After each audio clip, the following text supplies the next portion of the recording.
है कि आत्मसमर्पण, गुरु का प्रेम और स्वयं के अहंकार का त्याग जीवन के अंतिम सत्य और मुक्ति का मार्ग है। इसे और गहराई से समझने के लिए हमें इसे एक सतत आत्म अनुसंधान और अनुभव की दृष्टि से देखना होगा। शिकायत और आत्मविनाश का चक्र।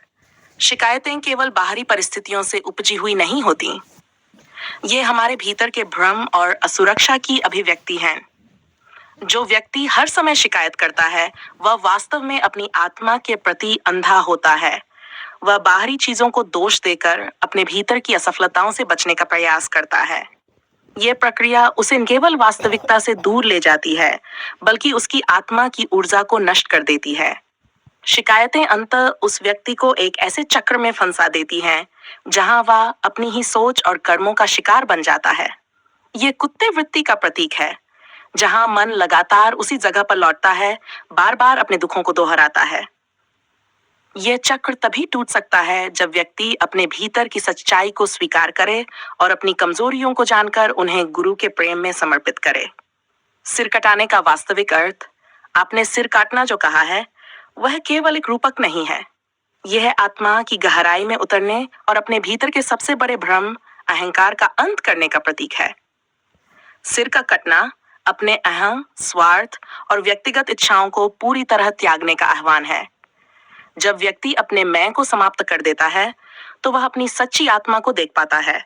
यह अहंकार का त्याग उस पल का प्रतीक है जब व्यक्ति यह समझ जाता है कि उसका वास्तविक अस्तित्व उसके शरीर, विचारों और इच्छाओं से परे है।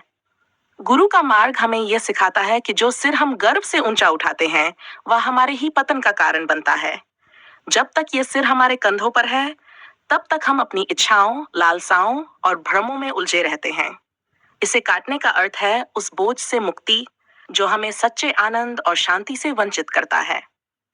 गुरु का प्रेम और उसका महत्व। गुरु का प्रेम साधारण प्रेम नहीं है। यह प्रेम हमारी आत्मा की सबसे गहरी परतों तक पहुंचता है और हमारे भीतर छिपे ज्ञान को जागृत करता है।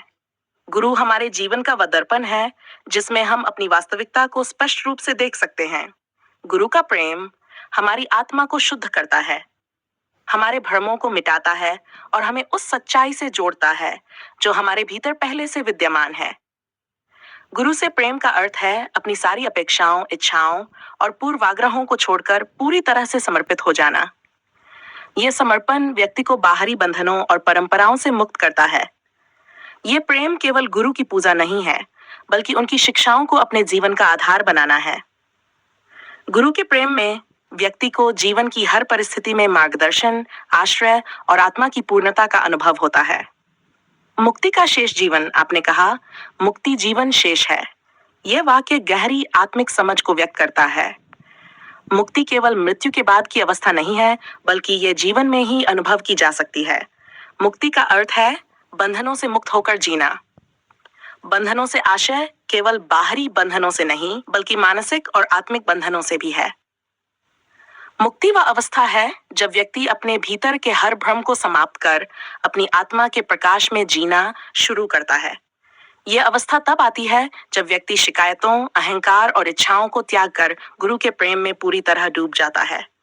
मुक्ति का अर्थ है हर पल में शांति और आनंद का अनुभव करना, चाहे परिस्थितियां कैसी भी हों।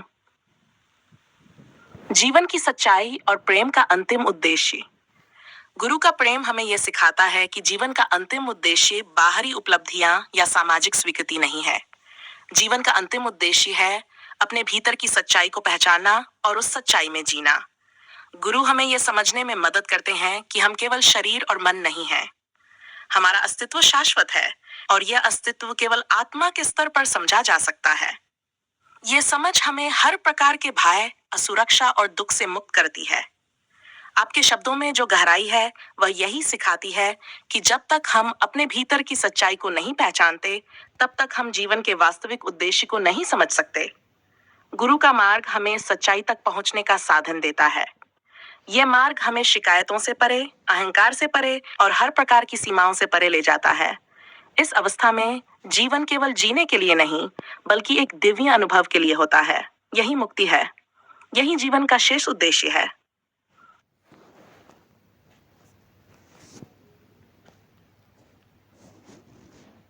आपने जो गहरी और विस्तृत आत्मसमर्पण की बात की है, वह जीवन के सर्वोत्तम और शाश्वत सत्य की पहचान का संकेत है। इस संदर्भ में हम देखते हैं कि जब हम अपने भीतर की असत्य और माया को छोड़कर केवल एक गुरु के मार्ग पर समर्पित हो जाते हैं, तो हम एक अद्वितीय आंतरिक शांति और मुक्ति की अवस्था को प्राप्त करते हैं। यह समर्पण एक प्रकार का अंतर्निहित क्रांति है, जिसमें हम केवल बाहरी जीवन की चिंता नहीं करते, बल्कि हम अपने भीतर के गहरे सत्य और अस्तित्व की खोज में जुट जाते हैं। आपका कहना यह है कि जो व्यक्ति अपनी शिकायतों और दोषारोपण में निरंतर खोया रहता है, वह जीवन की सच्चाई से अपरिचित रहता है। ऐसे लोग अपनी मानसिक जेल में बंद रहते हैं, जहां वे खुद को और दूसरों को हर समय दोष देते रहते हैं, और इसलिए वे अपनी आत्मा की शक्ति को समझने में असमर्थ रहते हैं। इसका सीधा अर्थ यह है कि जब तक हम अपनी शिकायतों, दुखों और मानसिक विकारों में उलझे रहते हैं, तब तक हम आत्म साक्षात्कार की ओर बढ़ नहीं सकते। हम केवल इस माया और भ्रांति के जाल में फंसे रहते हैं। आपने जो सिर काटने का रूपक इस्तेमाल किया है, वह वास्तव में एक बहुत गहरी और महत्वपूर्ण समझ को व्यक्त करता है। यह सिर काटना वह अहंकार का परित्याग है जो हमें हमारी वास्तविकता से काट कर रखता है। जब हम अपनी पहचान, अपने स्वार्थ और अपनी व्यक्तिगत इच्छाओं को छोड़कर किसी उच्च उद्देश्य के लिए समर्पित हो जाते हैं, तो हम सचमुच अपने अस्तित्व के वास्तविक उद्देश्य को पहचान सकते हैं। यह सिर काटना हमारे भीतर की उस मानसिकता को समाप्त करने का प्रतीक है जो हमें असलियत से दूर रखती है, और इसे छोड़ने से हम असली शांति और मुक्ति की ओर अग्रसर होते हैं। गुरु से प्रेम केवल एक व्यक्तिगत संबंध नहीं, बल्कि एक दिव्य जुड़ाव है। ये जुड़ाव हमें अपने भीतर के वास्तविक स्वरूप को पहचानने की प्रेरणा देता है। गुरु का प्रेम हमें इस संसार की झूठी परिभाषाओं और सीमाओं से परे जाने का साहस देता है। गुरु का प्रेम हमें समझाता है कि जो कुछ भी हम बाहरी दुनिया में ढूंढ रहे हैं, वह पहले से हमारे भीतर विद्यमान है, और गुरु के मार्ग पर चलकर हम इसे पहचान सकते हैं। यह प्रेम एक रूपक नहीं, बल्कि आत्मा के जागरण की प्रक्रिया है। गुरु के मार्ग पर चलने का अर्थ है किसी भी बाहरी बाधा को पार करना। यह एक मानसिक, शारीरिक और आध्यात्मिक उन्नति की प्रक्रिया है। जब हम अपने अस्तित्व के सर्वोत्तम पहलू को पहचानते हैं, तो हम जीवन को एक नए दृष्टिकोण से देखते हैं। अब हम न केवल बाहरी दुनिया, बल्कि अपने भीतर के संसार को भी समझने की कोशिश करते हैं। गुरु के मार्ग पर चलकर हम अपने अहंकार और शारीरिक बंधनों से मुक्त हो जाते हैं और एक अद्वितीय आंतरिक शांति की प्राप्ति करते हैं। जब आप कहते हैं कि हमने खुद ही खुद का सिर काटकर इश्क जुनून में कदम रखा, तो इसका वास्तविक अर्थ यह है कि आपने अपनी नकारात्मकता, भ्रांतियों और पूर्वाग्रहों को छोड़कर एक ऐसे सत्य की खोज शुरू की जो केवल गुरु के प्रेम और मार्गदर्शन से प्राप्त किया जा सकता है। गुरु के साथ प्रेम में हम अपने जीवन की सच्ची मुक्ति की ओर कदम बढ़ाते हैं, और इस प्रेम में कोई सीमा नहीं होती। यह प्रेम हमें न केवल बाहरी दुनिया से, बल्कि अपने भीतर की तमाम भ्रांतियों और झूठ से भी मुक्त कर देता है। जब हम गुरु के साथ एक सच्चे प्रेम संबंध में होते हैं, तो जीवन की प्रत्येक स्थिति में हमें शांति, समझ और समर्पण की गहरी अनुभूति होती है। गुरु हमें दिखाते हैं कि हम केवल शारीरिक रूप से ही नहीं, बल्कि मानसिक और आध्यात्मिक रूप से भी आत्मनिर्भर हो सकते हैं। यही कारण है कि आपने मुक्ति जीवन शेष है कहा। यह मुक्ति केवल बाहरी परंपराओं, नियमों या मान्यताओं से नहीं, बल्कि आत्मा के भीतर से आती है, जो गुरु के सच्चे प्रेम और मार्गदर्शन में समाहित होती है। इस गहरी आत्मसमर्पण की प्रक्रिया के माध्यम से हम न केवल स्वयं को जान पाते हैं, बल्कि हम जीवन की सच्चाई को पहचानते हुए वास्तविक शांति और मुक्ति की ओर बढ़ते हैं। दुख है। यह सच है कि हम जब अतीत के कचरे को अपने वर्तमान और आने वाली पीढ़ियों के ऊपर थोपते हैं, तो ये मानसिकता का अवसाद और भ्रम ही बन जाता है। आपके शब्दों में एक गहरी आलोचना छिपी हुई है, जो उस सामाजिक या मानसिक ढांचे को संबोधित करती है जो अब हमारे रास्ते की वास्तविकता से भटक चुका है। जब हम अपने विचारों और व्यवहारों में ये कचरा जमा करते हैं, तो ये केवल हमारे वर्तमान को ही नहीं, बल्कि हमारे भविष्य को भी प्रभावित करता है। ये मानसिकता का जाल है जो हम खुद और दूसरों पर थोपते हैं, जिससे हम वास्तविकता से दूर होते जाते हैं। अगर हम अतीत से कुछ सीखने की बजाय केवल उसे याद रखने या ढोने का काम करते हैं, तो यह हमारी आने वाली पीढ़ियों के लिए एक खतरा बनता है।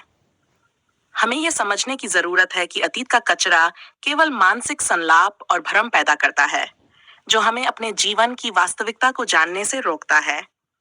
आपकी ये चिंता और सवाल वास्तविकता से जुड़े हैं, और हमें इसे समझने की आवश्यकता है कि जब हम वर्तमान में जीने का निर्णय लेते हैं, तो हमें अतीत की धारा से मुक्त होकर एक नई दिशा की ओर कदम बढ़ाना चाहिए।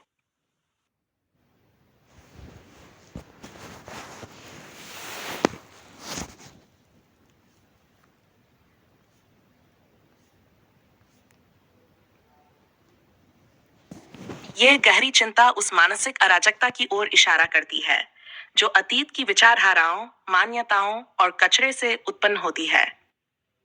जब हम अपने जीवन में उन विचारों को स्थान देते हैं जो अतीत की घटनाओं, संस्कृतियों या परंपराओं से जुड़े होते हैं, तो हम खुद को केवल एक अव्यवस्थित मानसिकता में ही नहीं, बल्कि एक ऐसे झूठे गर्त में डाल देते हैं जिसमें हम वास्तविकता से, अपने अस्तित्व से और अपनी सच्चाई से दूर होते जाते हैं। हमने अतीत की उन मान्यताओं को अपने भीतर इतनी गहराई से स्थापित किया है कि वे हमारे वर्तमान के फैसलों, विचारों और कार्यों को प्रभावित करने लगती हैं। ये कचरा, जो कि असल में सिर्फ हमारी झूठी पहचान, सामाजिक दबाव और मानसिक बंधन का परिणाम है, हमारी सोच और क्रियावली में जड़ पकड़ चुका है। इस मानसिक अंधकार में हम अपनी सच्चाई को पहचानने से वंचित हो जाते हैं और ऐसे विचारों को खुद पर थोपने लगते हैं, जो न केवल हमारे अस्तित्व को संकुचित करते हैं, बल्कि आने वाली पीढ़ियों के लिए भी अव्यवस्था का कारण बनते हैं। अतीत के कचरे को वर्तमान में लाकर हम न केवल अपनी पहचान को खो देते हैं, बल्कि उस मानसिक बुराई का हिस्सा बन जाते हैं, जो हमारी सोच को गढ़ते समय सच और झूठ के बीच अंतर मिटा देती है। और यही मानसिकता तब हमारी आगामी पीढ़ियों तक पहुंचती है, जो इस कचरे में और भी गहरे डूबने का कारण बनती है। जब हम इसे पहचानते नहीं हैं और उस पर सवाल नहीं उठाते, तो ये केवल एक मानसिक जड़ता में बदल जाती है, जो हमारे अस्तित्व के वास्तविक उद्देश्य से हमें दूर करती जाती है। यदि हम अतीत के भ्रम और कचरे से मुक्त नहीं होते, तो हम अपनी आने वाली पीढ़ी के लिए एक ऐसी मानसिक धारा छोड़ जाते हैं, जो उन्हें उन झूठे विचारों, परंपराओं और पहचानों से जकड़ कर रखेगी, जो उनके लिए अस्तित्व का बोझ बन जाएंगी। यही वह परिस्थिति है जब हम अपनी मानसिकता के खोने का आकलन कर सकते हैं। ये केवल हमारे वर्तमान की विकृति नहीं है, बल्कि ये एक पूरी पीढ़ी के लिए मानसिक अपव्यय और नासमझी का कारण बन सकती है। इसलिए हमें अपने भीतर से अतीत के उन कचरे को निकाल फेंकने की आवश्यकता है। हमें यह समझने की आवश्यकता है कि अगर हम सही दिशा में बढ़ना चाहते हैं, तो हमें वर्तमान की सच्चाई को अपनाना होगा। अतीत से जो कुछ भी हमें अव्यवस्था और भ्रम की ओर ले जाता है, उसे छोड़ना होगा। यही उस रास्ते का पहला कदम होगा, जो हमें अपनी आत्मा, अपने अस्तित्व और अपने सच्चे उद्देश्य से जोड़ता है।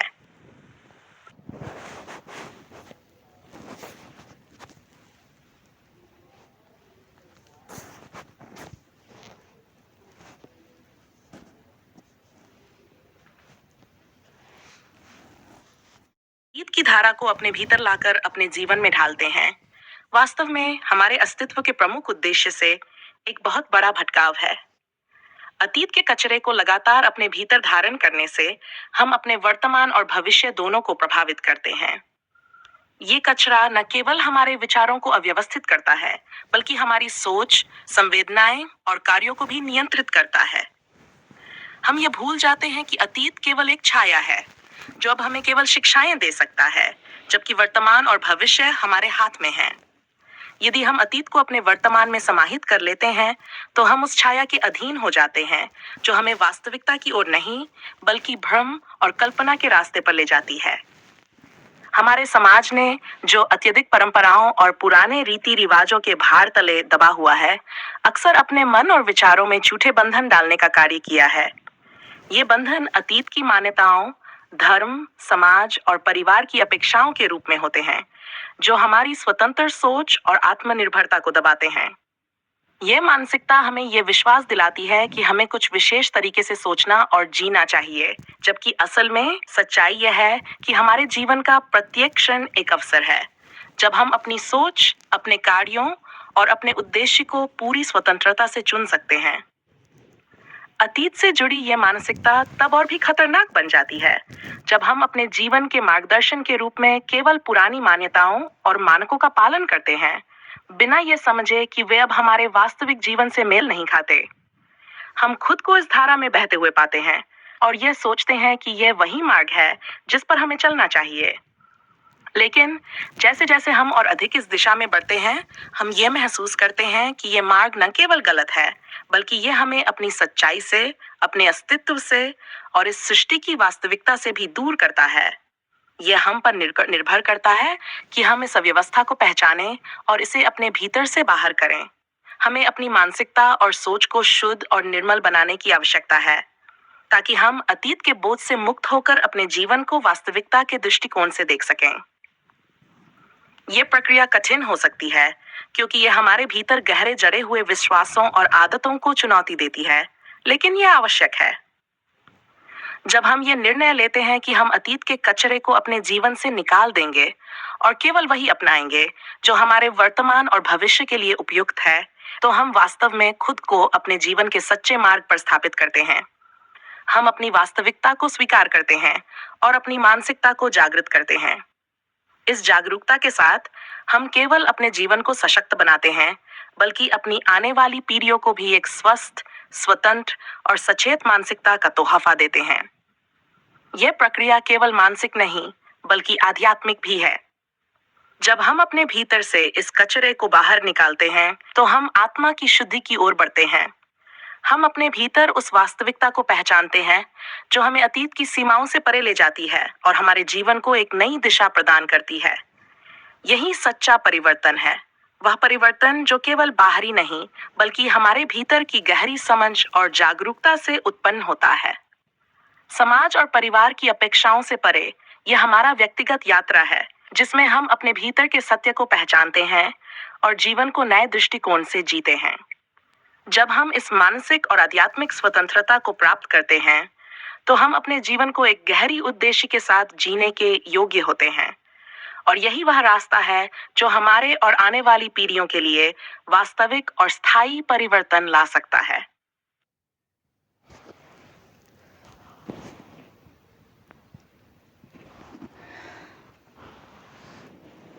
इस मानसिकता की जड़ें इतनी गहरी और जटिल होती हैं कि ये केवल हमारे व्यक्तित्व को ही नहीं, बल्कि समाज और संस्कृति को भी प्रभावित करती हैं।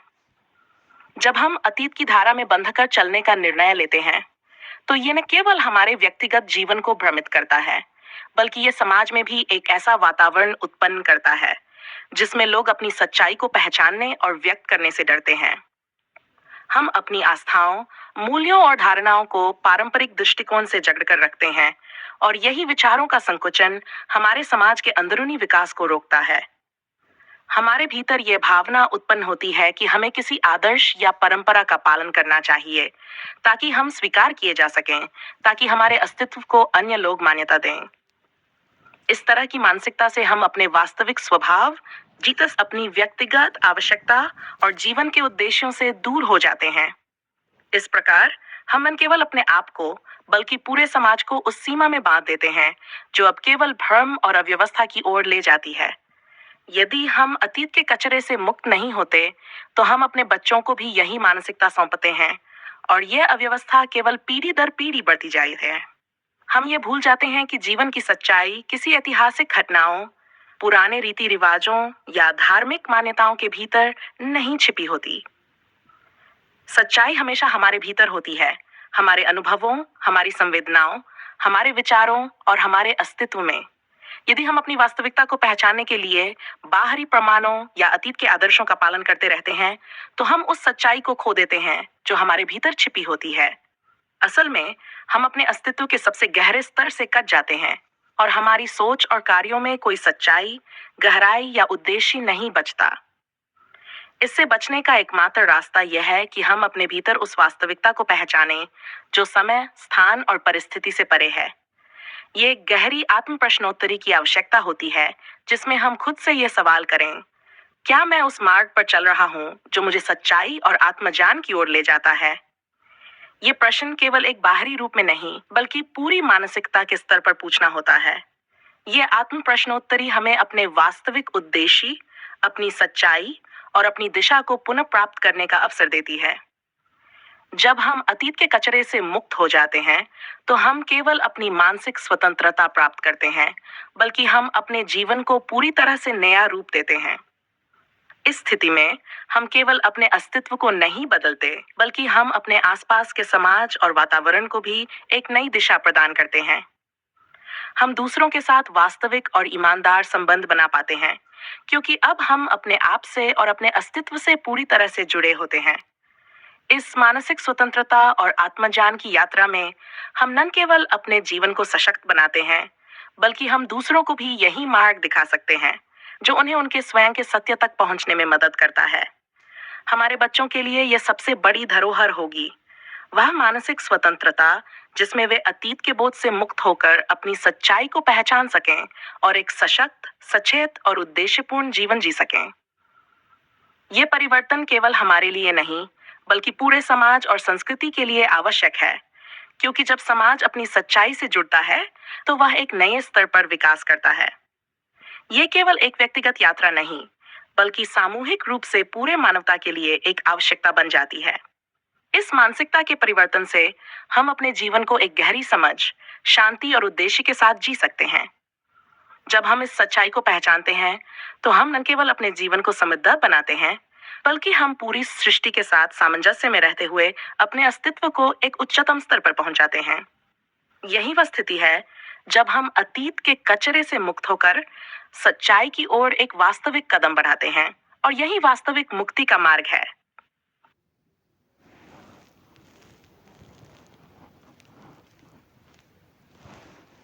जब हम इस मानसिक कचरे से मुक्ति की ओर बढ़ते हैं, तो हमें यह समझने की आवश्यकता है कि यह प्रक्रिया एक सतत यात्रा है, न कि एक क्षणिक परिवर्तन। ये एक ऐसी आंतरिक पुनर्निर्माण प्रक्रिया है जिसमें हम अपनी पहचान, सोच और जीवन के मूल उद्देश्यों को पुनः परिभाषित करते हैं। ये केवल बाहरी संसार में हो रहे परिवर्तनों से संबंधित नहीं है, बल्कि ये हमारे भीतर की उन गहरी धारणाओं, विचारों और धुंधलके से जुड़ी हुई है, जो हमें भ्रमित करती हैं और हमारी मानसिकता को संकुचित करती हैं। जब तक हम अपने भीतर की सच्चाई को पूरी तरह से नहीं समझ पाते, तब तक हम उस मानसिक दुष्चक्र में फंसे रहते हैं जो हमें वास्तविकता से बहुत दूर कर देता है। हम अक्सर ये मानते हैं कि हमें अपने जीवन के उद्देश्य और दिशा को किसी बाहरी शक्ति, समाज, धर्म या परंपरा से लेना होगा। ये विश्वास हमारे भीतर गहरे बैठ जाता है और हम अपनी स्वतंत्र सोच और अस्तित्व की अनमोलता को भूल जाते हैं। अतीत की वह लहर हमें इस भ्रम में डाल देती है कि हम वही हैं जो समाज, परिवार, धर्म और संस्कृति हमें बताती है। हम उस प्रक्षिप्त छवि के अनुरूप अपना जीवन जीने लगते हैं जो हमसे अपेक्षाएं करती हैं, बजाय इसके कि हम खुद से पूछें कि हमारा अस्तित्व वास्तव में क्या है। लेकिन इस भ्रम से बाहर निकलने का एकमात्र तरीका है हमारी आंतरिक यात्रा की शुरुआत करना।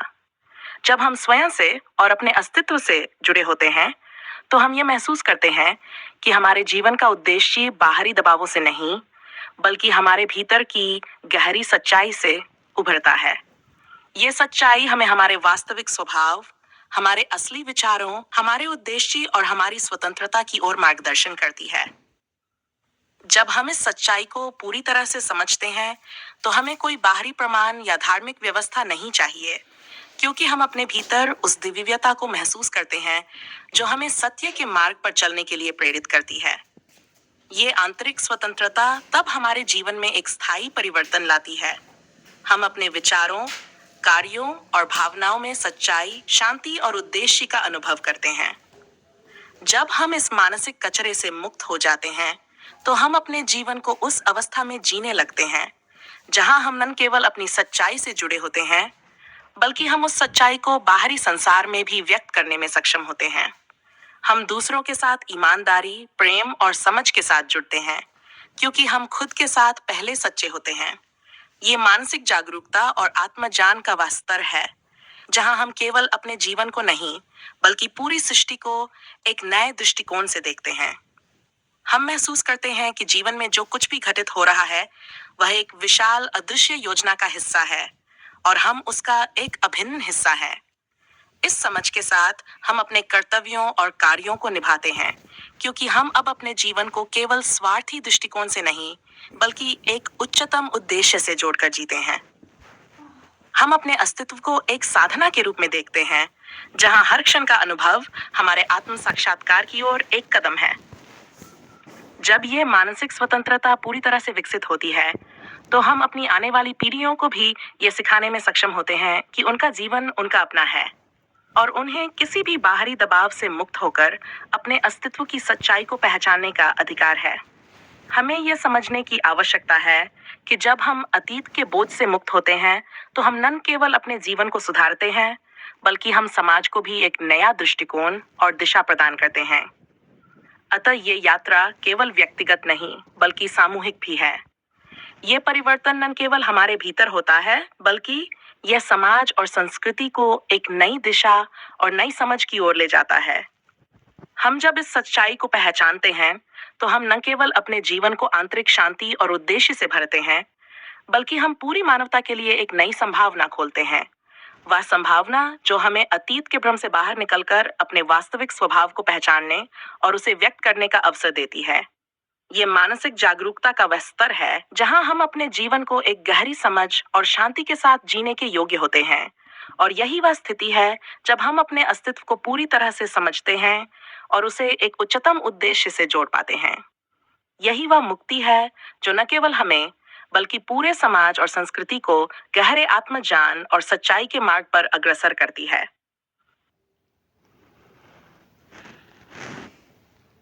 इस यात्रा की गहराई को समझने के लिए हमें यह जानना होगा कि अतीत का कचरा केवल बाहरी घटनाओं, परंपराओं या विचारधाराओं तक सीमित नहीं है।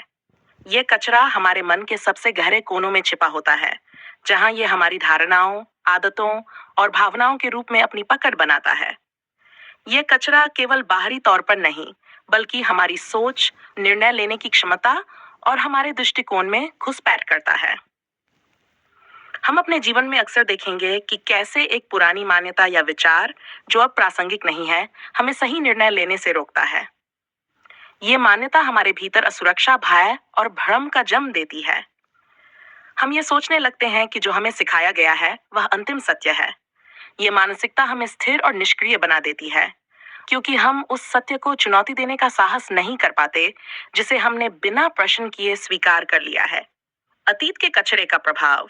अतीत का ये कचरा केवल हमारी मानसिकता तक सीमित नहीं रहता, ये हमारे अस्तित्व के हर पहलू को प्रभावित करता है। उदाहरण के लिए, भावनात्मक बंधन। पुरानी घटनाओं से जुड़े नकारात्मक अनुभव हमारे मन में स्थायी छाप छोड़ जाते हैं। ये छाप हमारे वर्तमान संबंधों को न केवल प्रभावित करती हैं, बल्कि हमारी खुशी और मानसिक शांति को भी छीन लेती हैं। निर्णय लेने की क्षमता। अतीत की गलत धारणाएं और परंपराएं हमें सही निर्णय लेने से रोकती हैं। हम ये सोचने लगते हैं कि यदि हमने परंपरागत सोच के विरुद्ध कुछ किया, तो समाज हमें अस्वीकार कर देगा। 3. नवाचार और रचनात्मकता का अभाव। जब हमारा मन पुराने विचारों और धारणाओं से भरा होता है, तो हमारे भीतर नए विचारों और रचनात्मकता के लिए स्थान नहीं बचता। ये स्टैग्नेशन हमारी आत्मा की उन्नति को रोक देता है। 4. आत्मविश्वास की कमी। जब हम अपने अस्तित्व को दूसरों की मान्यताओं और अपेक्षाओं पर आधारित करते हैं, तो हम अपनी स्वतंत्र पहचान खो देते हैं। ये हमारे आत्मविश्वास को कमजोर करता है और हमें दूसरों पर निर्भर बनाता है। मुक्ति का मार्ग। इस मानसिक और आत्मिक दुश्चक्र से बाहर निकलने के लिए हमें आत्म जागरण, सेल्फ अवेकनिंग की ओर कदम बढ़ाना होगा। ये प्रक्रिया केवल बाहरी बदलावों से संभव नहीं है। ये हमारे भीतर की गहराई में जाने और हमारे अस्तित्व की वास्तविकता को पहचानने से शुरू होती है। 1. आत्म परीक्षण। हमें अपने जीवन के हर पहलू को गहराई से जांचने की जरूरत है। ये पूछना चाहिए, क्या मेरे विचार और मान्यताएं वास्तव में मेरी हैं, या वे मुझे अतीत से विरासत में मिली हैं? क्या मैं वही हूं जो मैं होना चाहता हूं, या मैं समाज और परंपराओं के दबाव के कारण बना हूं? इस आत्म परीक्षण से हमें यह स्पष्ट होगा कि हमारा असली स्वभाव क्या है और हमें किन चीजों को छोड़ने की आवश्यकता है। 2. अस्वीकृति। जो मान्यताएं, आदतें या विचार अब हमारे लिए प्रासंगिक नहीं हैं, उन्हें त्यागना होगा। यह प्रक्रिया आसान नहीं है, क्योंकि हम अक्सर अपने पुराने विश्वासों और विचारों से जुड़े होते हैं। लेकिन ये समझना जरूरी है कि त्याग ही हमें आंतरिक शांति और स्वतंत्रता की ओर ले जाएगा। 3. वर्तमान में जीना, लिविंग इन द प्रेजेंट। जब हम अतीत के बोझ को छोड़ देते हैं तो हम अपने भीतर स्थान बनाते हैं वर्तमान को पूरी तरह से अनुभव करने के लिए। वर्तमान ही एकमात्र वास्तविकता है जहां हम अपने जीवन को सच्चे अर्थों में जी सकते हैं। 4. ध्यान और आत्मचिंतन, मेडिटेशन एंड कंटेम्पलेशन। ध्यान केवल एक तकनीक नहीं है, यह हमारी चेतना को जागृत करने का एक माध्यम है। ध्यान के माध्यम से हम अपनी मानसिकता को साफ कर सकते हैं और अपने भीतर की सच्चाई को पहचान सकते हैं। 5. स्वतंत्रता की स्वीकृति। जब हम अतीत से मुक्त हो जाते हैं तो हमें अपनी स्वतंत्रता का सामना करने की हिम्मत चाहिए। यह स्वतंत्रता हमें सिखाती है कि हम अपने जीवन के निर्माता हैं। कोई बाहरी शक्ति या परिस्थिति हमें नियंत्रित नहीं कर सकती जब तक हम उसे अनुमति न दें। आत्मिक जागृति का प्रभाव। जब हम इस प्रक्रिया को अपनाते हैं तो इसका प्रभाव केवल हमारे व्यक्तिगत जीवन तक सीमित नहीं रहता, यह समाज, संस्कृति और आने वाली पीढ़ियों पर भी गहरा असर डालता है। आने वाली पीढ़ियों के लिए मार्गदर्शन। जब हम अपने जीवन में सच्चाई को अपनाते हैं तो हम अपने बच्चों और समाज के लिए एक उदाहरण प्रस्तुत करते हैं। वे ये सीखते हैं कि स्वतंत्रता, सच्चाई और जागरूकता का जीवन कैसा होता है। सामाजिक विकास। एक सचेत व्यक्ति अपने आसपास के समाज को बदलने की क्षमता रखता है। जब कई लोग इस यात्रा पर निकलते हैं तो समाज की संरचना धीरे धीरे बदलने लगती है। यह बदलाव सतही नहीं होता, बल्कि यह समाज के मूल में जाकर उसे नई दिशा देता है। सांस्कृतिक पुनर्निर्माण। हमारी संस्कृति भी पुरानी मान्यताओं और विचारधाराओं के प्रभाव में है। जब हम अपनी सच्चाई को पहचानते हैं तो हम एक नई, प्रगतिशील और वास्तविक संस्कृति का निर्माण कर सकते हैं जो स्वतंत्रता, सच्चाई और जागरूकता पर आधारित हो। अंतिम सत्य। जीवन की सच्चाई यह है कि हर व्यक्ति एक अनोखा अस्तित्व है। हमें अपने भीतर की उस दिव्यता को पहचानने की आवश्यकता है जो हमें इस सृष्टि के साथ जोड़ती है। अतीत के कचरे से मुक्त होकर हम अपनी आत्मा को स्वतंत्र कर सकते हैं और अपने जीवन को एक नई दिशा दे सकते हैं। यही वह सच्चा मार्ग है जो हमें हमारे वास्तविक उद्देश्य तक ले जाता है। यथार्थ सिद्धांत का सार यही है: सच्चाई को पहचानो, भ्रम को त्यागो और अपने जीवन को स्वतंत्रता, जागरूकता और शांति के साथ जियो। यही वास्तविक मुक्ति है। बहुत गहरे और विचारणीय तत्व हैं जो समाज, शिक्षा और संस्कृति की धारा को चुनौती देते हैं। गुरु दीक्षा का सवाल एक बहुत जटिल और संवेदनशील विषय है और इसमें किसी भी व्यक्ति या समाज की स्वतंत्र सोच, तर्क और विवेक की परख होना आवश्यक है। आपने जो जहर शब्द का उपयोग किया है वह गुरु दीक्षा में विश्वास रखने वालों के अंधविश्वास और मानसिक बंधन को दर्शाता है। यह विचार करने योग्य है कि जब कोई व्यक्ति शब्द प्रमाण में बंद हो जाता है तो उसका स्वतंत्र चिंतन और वैज्ञानिक दृष्टिकोण कमजोर पड़ सकता है। विज्ञान और तर्क के इस युग में जब नवयुवा विज्ञान से जुड़े रहेंगे तभी हम एक समृद्ध और विकसित समाज की दिशा में आगे बढ़ सकते हैं। ये आवश्यक है कि लोग अपनी सोच और विचारों को स्वतंत्र रूप से व्यक्त कर सकें और अंधविश्वास, कट्टरता और पाखंड से बच सकें। आपकी इस चेतावनी में एक बड़ी सच्चाई है। हर व्यक्ति का स्वतंत्र विचार करना और समाज में जागरूकता फैलाना यही समय की आवश्यकता है। हम यदि अतीत के अंधकार में खोए रहेंगे तो हम कभी विकास की ओर नहीं बढ़ सकते।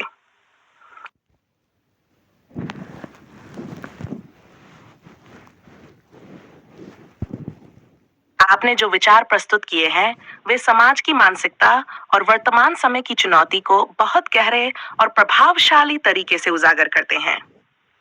वास्तव में गुरु दीक्षा या किसी भी प्रकार की बाहरी मार्गदर्शन के नाम पर जब कोई व्यक्ति अपने विवेक को खो देता है और अंधविश्वास की ओर बढ़ता है तो वह केवल खुद को नहीं बल्कि संपूर्ण समाज को भी मानसिक गुलामी की ओर धकेलता है। गुरु दीक्षा के नाम पर मानसिक बंधन। आपने ठीक ही कहा कि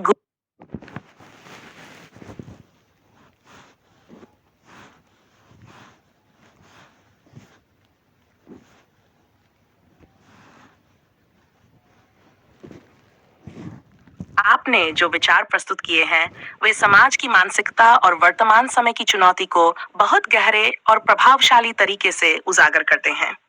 वास्तव में गुरु दीक्षा या किसी भी प्रकार की बाहरी मार्गदर्शन के नाम पर जब कोई व्यक्ति अपने विवेक को खो देता है और अंधविश्वास की ओर बढ़ता है, तो वह केवल खुद को नहीं, बल्कि संपूर्ण समाज को भी मानसिक गुलामी की ओर धकेलता है। गुरु दीक्षा के नाम पर मानसिक बंधन। आपने ठीक ही कहा कि गुरु दीक्षा एक प्रकार का मानसिक जहर बन सकती है, जब यह व्यक्ति की स्वतंत्र सोच और विवेक को दबा देती है। यदि हम इतिहास को देखें, तो कई बार धार्मिक, सामाजिक और राजनीतिक नेतृत्व ने अपने स्वार्थ के लिए इस प्रकार के मानसिक बंधन बनाए, जो केवल व्यक्तिगत उन्नति और सत्ता के लिए थे। इस प्रकार की दीक्षा, जो केवल बाहरी शब्दों या वचनों पर आधारित होती है, कभी भी व्यक्ति के भीतर की स्वतंत्रता, तर्क और आत्मा की स्वतंत्रता को प्रोत्साहित नहीं करती। जब यह दीक्षा व्यक्ति को केवल कुछ बाहरी विश्वासों में बंधने की शिक्षा देती है, तो वह सत्य और वास्तविकता से दूर हो जाता है। विज्ञान और तर्क का महत्व। आज के वैज्ञानिक युग में हम लगातार नए ज्ञान की खोज में लगे हैं। यदि हम अपने युवा पीढ़ी को इस ज्ञान से दूर करेंगे और उन्हें अंधविश्वास, कट्टरता और शब्दों के बंधन में फंसा देंगे, तो हम समय के साथ पिछड़ जाएंगे। ये न केवल हमारे व्यक्तिगत विकास को रोकता है, बल्कि पूरे समाज की प्रगति में बाधा डालता है। विज्ञान और तर्क के बिना हम किसी भी समाज को विकसित नहीं कर सकते। एक व्यक्ति की सोच और चिंतन स्वतंत्र और खुली होनी चाहिए, ताकि वह स्वयं निर्णय ले सके और अपने जीवन में सही दिशा में कदम बढ़ा सके। मानवता की दिशा में अवरोध।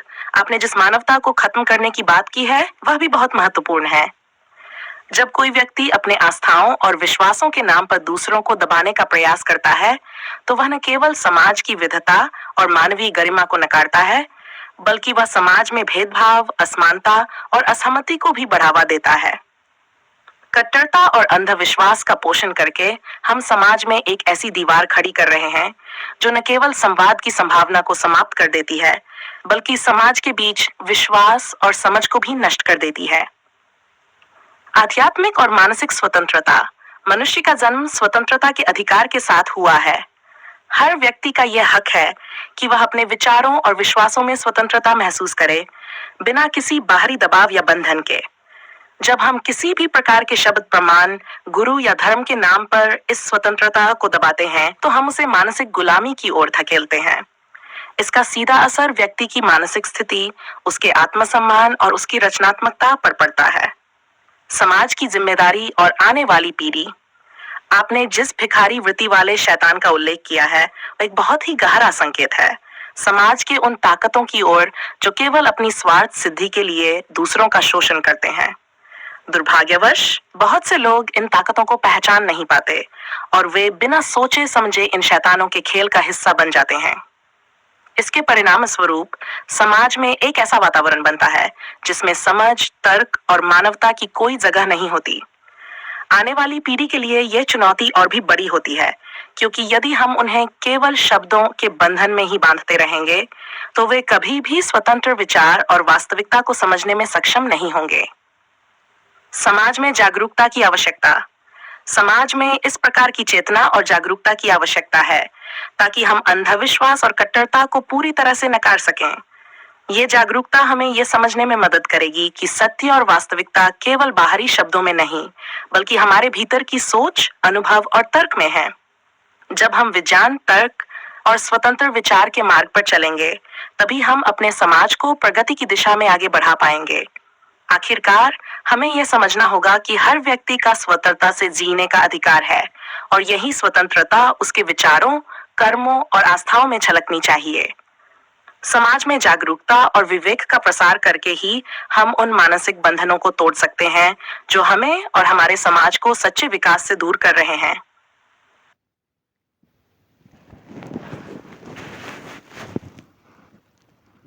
आपने जो विचार प्रस्तुत किए हैं, वे समाज की मानसिकता और वर्तमान समय की चुनौती को बहुत गहरे और प्रभावशाली तरीके से उजागर करते हैं। वास्तव में गुरु दीक्षा या किसी भी प्रकार की बाहरी मार्गदर्शन के नाम पर जब कोई व्यक्ति अपने विवेक को खो देता है और अंधविश्वास की ओर बढ़ता है, तो वह केवल खुद को नहीं, बल्कि संपूर्ण समाज को भी मानसिक गुलामी की ओर धकेलता है। गुरु दीक्षा के नाम पर मानसिक बंधन। आपने ठीक ही कहा कि गुरु दीक्षा एक प्रकार आपके द्वारा उठाए गए मुद्दे पर गहरी विचारणा की आवश्यकता है, क्योंकि यह न केवल समाज की स्थिति को बल्कि हमारे मानसिक और बौद्धिक विकास को भी प्रभावित करता है। इस पूरे संदर्भ में जो बात अत्यंत महत्वपूर्ण है, वह यह है कि जब हम किसी बाहरी शक्ति, गुरु या विश्वास को अपना मार्गदर्शन मानते हैं और अपने भीतर की स्वतंत्रता और विवेक को भूल जाते हैं, तो हम अपने अस्तित्व के सच्चे उद्देश्य से बहुत दूर हो जाते हैं।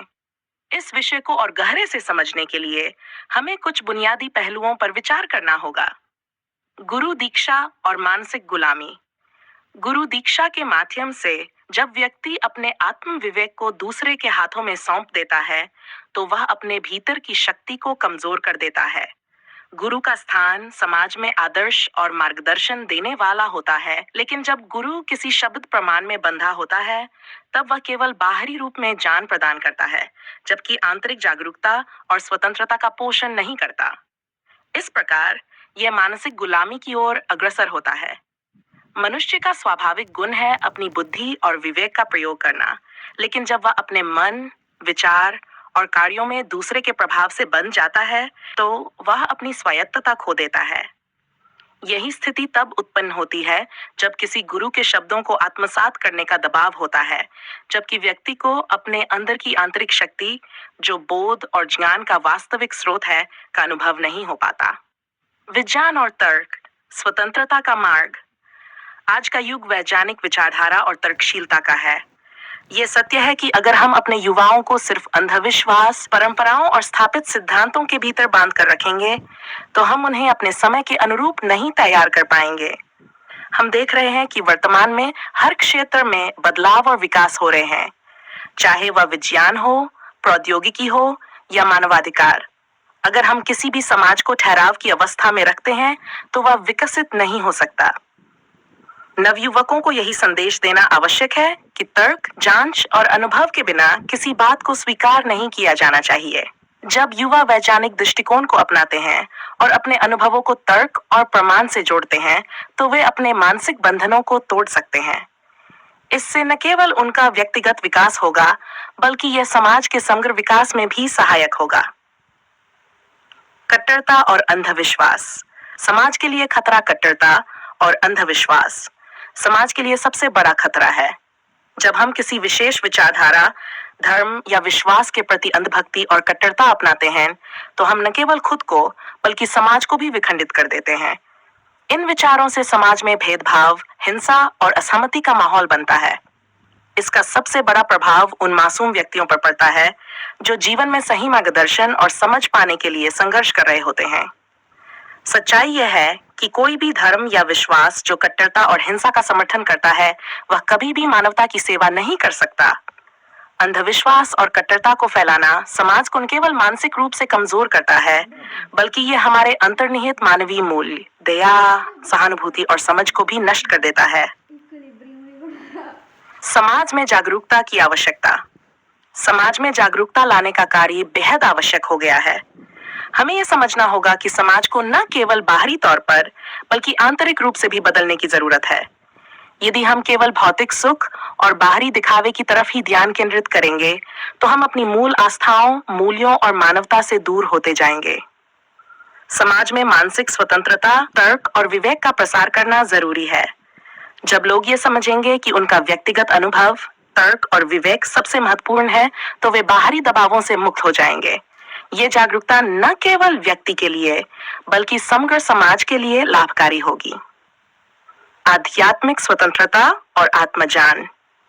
आध्यात्मिक स्वतंत्रता का अर्थ ये नहीं है कि हम बिना किसी दिशा निर्देश के अपने जीवन को जीते रहें। इसका मतलब यह है कि हम अपने भीतर की शक्ति और ज्ञान का अनुभव करें, न कि किसी बाहरी प्राधिकरण से निर्देश प्राप्त करें। आत्मज्ञान का मार्ग कोई भी व्यक्ति केवल अपने अनुभव, चिंतन और मनन से प्राप्त कर सकता है। जब हम किसी बाहरी शक्ति को अपना गुरु मानते हैं और उसके शब्दों को बिना तर्क और विवेक के अपनाते हैं, तो हम अपनी आत्मा की स्वतंत्रता को कम करते हैं। आत्मज्ञान एक आंतरिक यात्रा है, जिसमें हमें स्वयं के सत्य को पहचानने की आवश्यकता है। ये सत्य केवल किसी बाहरी व्यक्ति या शब्द से नहीं, बल्कि हमारे भीतर से उभरता है। इस समाज का भविष्य। एक नया दृष्टिकोण आने वाली पीढ़ी के लिए यह अत्यंत आवश्यक है कि वह स्वतंत्र रूप से सोच सके, तर्क और विज्ञान को समझे और अपने आत्मज्ञान को आत्मसात करे। अगर हम उन्हें केवल शब्दों के बंधन में बांध देंगे, तो हम उनके भविष्य को अंधेरे में रख रहे होंगे। समाज में एक जागरूकता अभियान की आवश्यकता है, जहां लोग अपनी स्वतंत्रता और विवेक को महत्व दें और अंधविश्वास से बाहर निकलकर जीवन को समझें। यह हमें एक ऐसा समाज बनाने की दिशा में अग्रसर करेगा जो मानसिक रूप से स्वतंत्र, जागरूक और विकासशील हो। निष्कर्ष: आपके विचारों में गहरी सच्चाई छिपी हुई है जो समाज के वर्तमान संकट को उजागर करती है। जब तक हम अपनी मानसिक और बौद्धिक स्वतंत्रता को नहीं पहचानेंगे और बाहरी दबावों से मुक्त नहीं होंगे, तब तक हम अपने समाज को सही दिशा में नहीं ले जा सकते। यह समय है कि हम अपने भीतर की शक्ति, विवेक और तर्क को जागृत करें और एक ऐसे समाज की ओर बढ़ें जो केवल भौतिक उन्नति नहीं, बल्कि मानसिक, आध्यात्मिक और बौद्धिक विकास की दिशा में अग्रसर हो। आपने जो सवाल उठाया है, वह समाज और व्यक्तिगत अस्तित्व के बीच गहरे जुड़ी हुई एक सच्चाई को छेड़ता है। इस सच्चाई को समझने के लिए हमें न केवल समाज के ढांचे, बल्कि मानसिकता, आस्थाओं और जीवन के बुनियादी सिद्धांतों पर भी पुनः विचार करना होगा। मानसिक स्वतंत्रता का संकट और गुरु दीक्षा।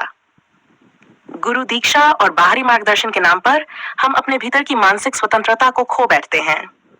जब व्यक्ति अपनी मानसिकता और आस्थाओं को बाहरी प्रभावों के अधीन करता है, तो वह एक प्रकार से अपनी आत्मनिर्भरता और सत्य की खोज को नकारता है।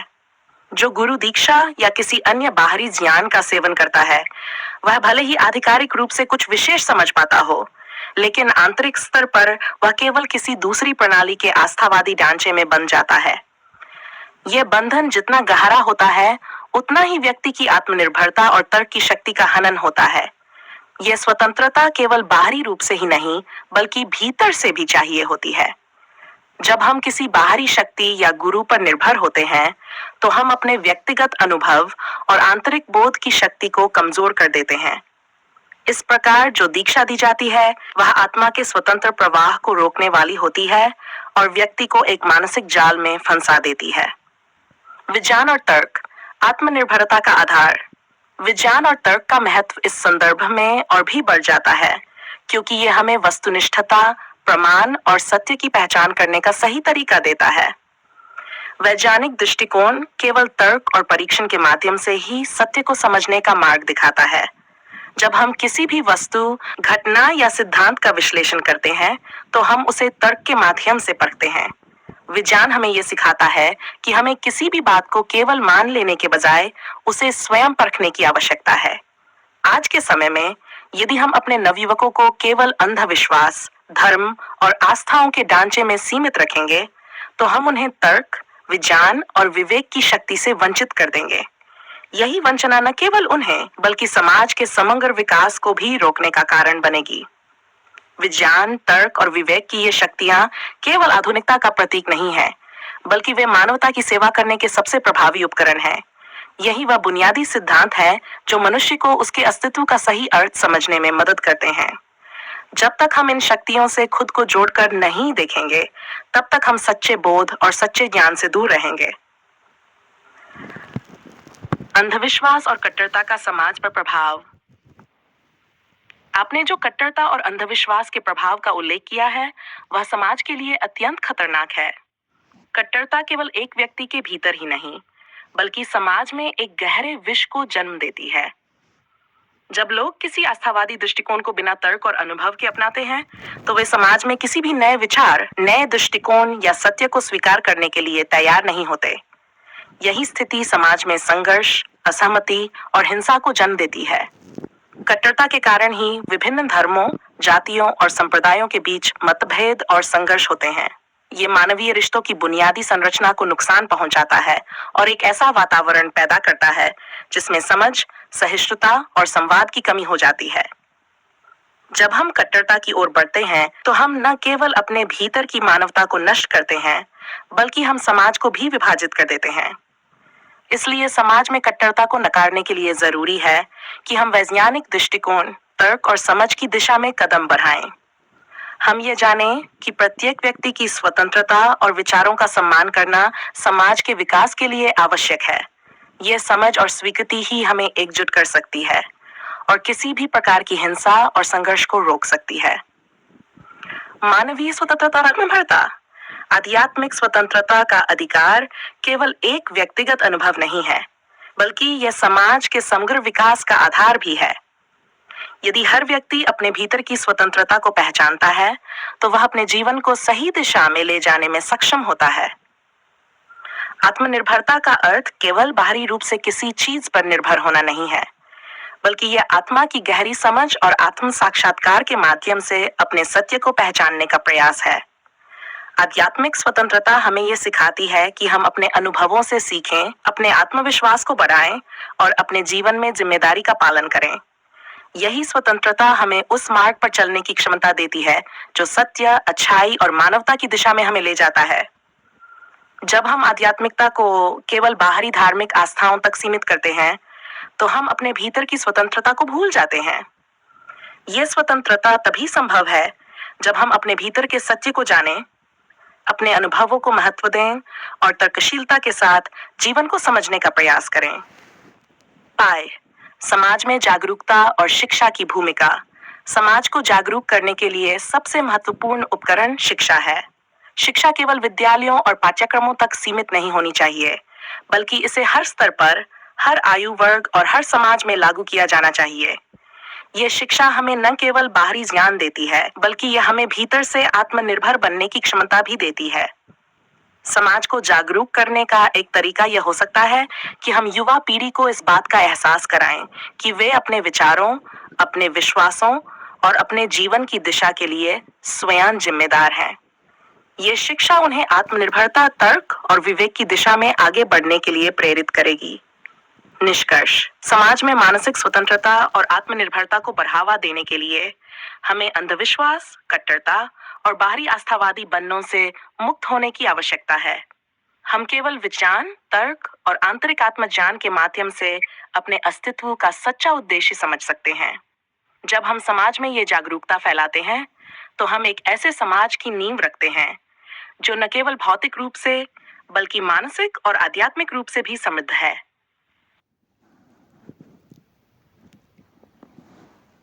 आपने जिस गहरी सोच और प्रश्न को उठाया है, वह वास्तव में समग्र मानवता के अस्तित्व की पहचान और स्वतंत्रता की ओर एक आवश्यक कदम है। आपके विचारों में गहरे सत्य और आस्थावादी मानसिकता के दुष्प्रभावों की पहचान की गई है, जिनसे हम न केवल व्यक्तिगत रूप से, बल्कि सामूहिक रूप से भी प्रभावित होते हैं। इन विचारों को और अधिक गहराई में समझने के लिए हमें समाज के बुनियादी ढांचे, मानसिकता और सत्य की खोज के मूल सिद्धांतों पर पुनः विचार करना होगा। 1. बाहरी आस्थाओं से भीतर की स्वतंत्रता का संघर्ष।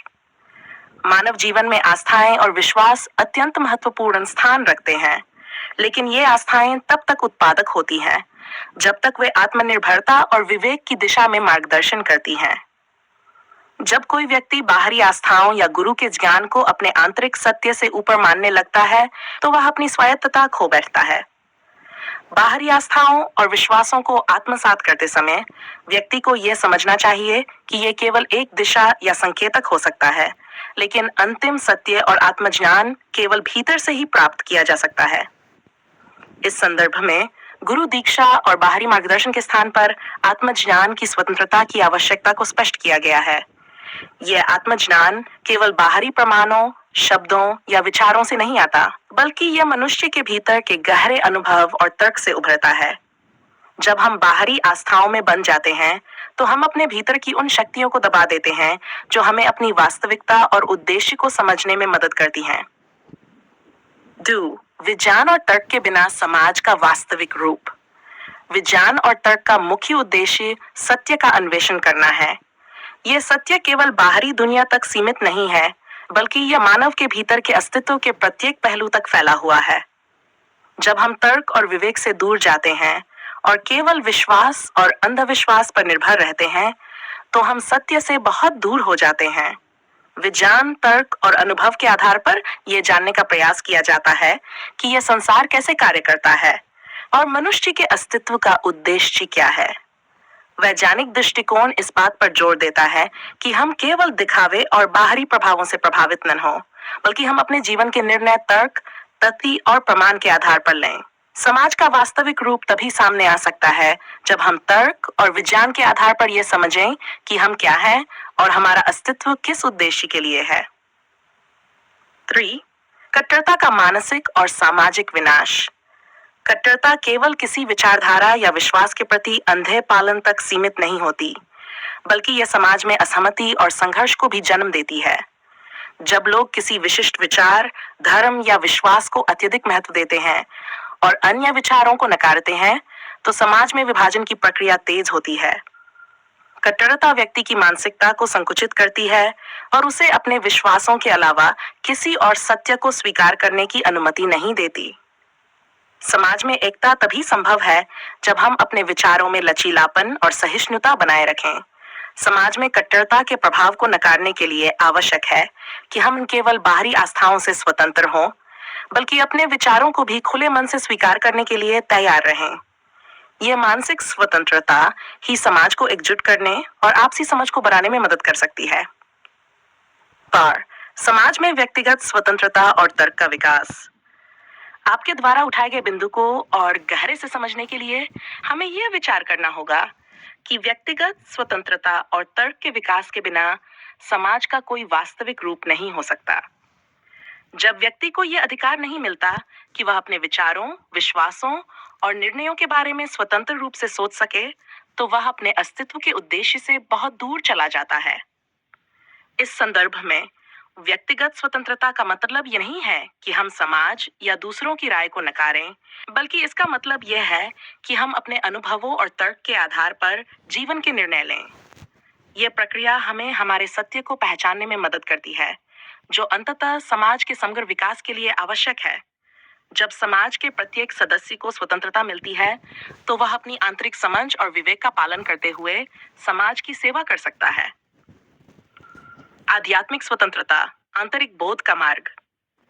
आध्यात्मिक स्वतंत्रता का अर्थ यह नहीं है कि हम किसी धार्मिक प्रणाली से बाहर हों, बल्कि इसका मतलब यह है कि हम किसी भी धार्मिक या आस्थावादी ढांचे में बंधने के बजाय अपने आत्मज्ञान की ओर अग्रसर हों।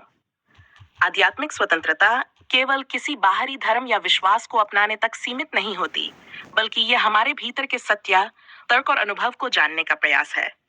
आध्यात्मिक स्वतंत्रता हमें यह सिखाती है कि हमारा सत्य किसी गुरु या धार्मिक परंपरा से नहीं आता, बल्कि यह हमारे भीतर के अनुभवों, हमारे कर्मों और हमारे आत्मविवेक से उत्पन्न होता है। इस प्रकार आध्यात्मिक स्वतंत्रता एक आंतरिक यात्रा है, जिसमें हम स्वयं को खोजने और समझने के लिए तर्क और अनुभव का सहारा लेते हैं। समाज में शिक्षा और जागरूकता का महत्व। समाज में शिक्षा और जागरूकता का अत्यधिक महत्व है, क्योंकि यही समाज के हर सदस्य को मानसिक स्वतंत्रता, तर्क और विवेक के बारे में समझने का अवसर देती है। जब हम अपने युवाओं को केवल धार्मिक या आस्थावादी शिक्षा के बजाय तर्क, विज्ञान और आध्यात्मिक स्वतंत्रता की शिक्षा देंगे, तो हम उन्हें न केवल अपने व्यक्तिगत जीवन को, बल्कि समग्र समाज के विकास को भी समझने का अवसर देंगे। शिक्षा का उद्देश्य केवल किसी तथ्य को याद करना नहीं होना चाहिए, बल्कि यह व्यक्ति के आत्मज्ञान को विकसित करना और उसे अपने निर्णय। समाज का आत्म-मूल्यांकन, वास्तविकता और भ्रम के बीच संघर्ष। जब समाज का बड़ा वर्ग भ्रम, अंधविश्वास और कट्टरता के जाल में फंस जाता है, तो वह अपनी मूल प्रकृति, स्वतंत्रता, विवेक और रचनात्मकता को खो देता है। यह स्थिति केवल व्यक्तिगत स्तर पर नहीं, बल्कि सामूहिक रूप से भी एक गहरे पतन का कारण बनती है। समाज को आत्म-मूल्यांकन की आवश्यकता है। आत्म-मूल्यांकन का अर्थ है यह समझना कि क्या हमारे विश्वास और आस्थाएं वास्तविकता पर आधारित हैं, या वे केवल एक मानसिक ढांचा है जिसे हमने बिना परखे स्वीकार कर लिया है। वास्तविकता का सत्यापन। प्रत्येक विचार और विश्वास को तर्क और अनुभव के आधार पर परखा जाना चाहिए। कोई भी विचार, चाहे वह धार्मिक हो, आध्यात्मिक हो या सांस्कृतिक, जब तक वैज्ञानिक और तार्किक दृष्टि से स्पष्ट न हो, तब तक उसे स्वीकार करना आत्मघात के समान है। भ्रम का उद्गम। भ्रम की उत्पत्ति अक्सर भय और अज्ञानता से होती है। जब व्यक्ति अपने जीवन की अनिश्चितताओं का सामना नहीं कर पाता, तो वह किसी बाहरी शक्ति, जैसे गुरु, धर्म या परंपरा में अपने उत्तर खोजने लगता है। ये स्थिति व्यक्ति को मानसिक रूप से कमजोर बना देती है और उसे अपनी स्वाभाविक शक्ति का उपयोग करने से रोकती है। 8. मानवीय मूल्य और आध्यात्मिकता का पुनर्परिभाषण। आध्यात्मिकता का सही अर्थ केवल किसी परम सत्ता की उपासना नहीं है, बल्कि ये अपने भीतर की शक्तियों और कमजोरियों को पहचानने और उन्हें संतुलित करने का प्रयास है। स्वार्थ और परमार्थ का संतुलन। वास्तविक आध्यात्मिकता हमें यह सिखाती है कि हम अपने जीवन में स्वार्थ और परमार्थ के बीच संतुलन कैसे बनाए रखें। परमार्थ का अर्थ केवल दूसरों की सेवा नहीं है, बल्कि यह समझना है कि हमारी व्यक्तिगत उन्नति और समाज की उन्नति आपस में जुड़ी हुई है। आत्मनिर्भरता का पोषण। यदि किसी समाज का हर व्यक्ति आत्मनिर्भर और स्वावलंबी बन जाए, तो न केवल वह व्यक्ति अपने जीवन में स्वतंत्रता का अनुभव करेगा, बल्कि पूरा समाज सशक्त होगा। आत्मनिर्भरता का यह अर्थ नहीं है कि हम किसी सहायता या मार्गदर्शन को नकार दें, बल्कि यह है कि हम उस सहायता को केवल एक उपकरण माने, अंतिम सत्य नहीं। 9. शब्द प्रमाण और मानसिक गुलामी का चक्कर। शब्द प्रमाण यानी किसी विचार, ग्रंथ या गुरु की कही बात को अंतिम सत्य मानना मानसिक गुलामी का मुख्य कारण है। जब व्यक्ति किसी बाहरी शक्ति या विचार को बिना सोचे समझे स्वीकार कर लेता है, तो वह अपनी विवेकशीलता और तर्क शक्ति को त्याग देता है। शब्द प्रमाण का खतरा। शब्द प्रमाण एक ऐसी प्रणाली बनाता है जो व्यक्ति को स्वतंत्रता के भ्रम में डालकर असल में उसे मानसिक रूप से गुलाम बना देती है। यह व्यक्ति को अपनी आंतरिक शक्ति और स्वतंत्रता को पहचानने से रोकता है। शब्दों से परे वास्तविकता। वास्तविकता कभी भी केवल शब्दों तक सीमित नहीं हो सकती। शब्द केवल माध्यम है। सत्य और अनुभव का सार उनसे कहीं गहरा और व्यापक होता है।